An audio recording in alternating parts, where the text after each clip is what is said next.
Bolalaringlarning telefonini, SMS'ini, Instagram'ini, Telegram'ini, lokatsiyasini qayerda joylashganligini polni nazoratga olishni xohlasanglar, unda bu videoni oxirigacha ko'ringlar. Qaranglar, Telegramga kirib, ulab olgan telefoninglar agar SMS yozadigan bo'lsa, sizlar bu yoqda polni ko'rib turishingiz mumkin. Bundan tashqari Instagram, YouTube'da masalan nimalarni ko'rayotganligini polni ko'rib turib, bilib turishingiz mumkin.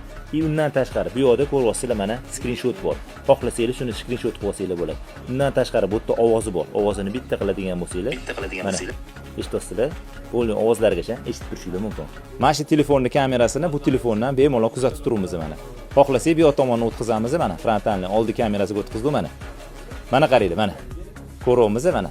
Libboy telefonga apps yoki Play Marketdan Flash Get Kits mana shu ilovani yozib olamiz. Устройство родителейga kiramiz.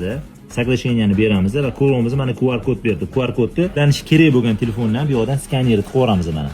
Parol berdi. Shu parolni adinkadan o'qib o'tga yozib olishimiz kerak bo'ladi. Telefonni ulab olganingizdan keyin qaranglar, bu telefon hech narsani sezmaydi. Bu yerda kamerasi, o'rtada bu yerda telefonning ekrani nima qilayotganligi ko'rinib turadi. Bu yerda audio, buni eshitishimiz mumkin va местоположение, qayerda turgan точный lokatsiyasi. Bu bemalol ovoz, SMS, Telegram hammasini kuzatsa bo'ladi. Bu yerda nima bo'lsa, bu ekranni bu yoqqa dublikat qilsanglar bo'ladi.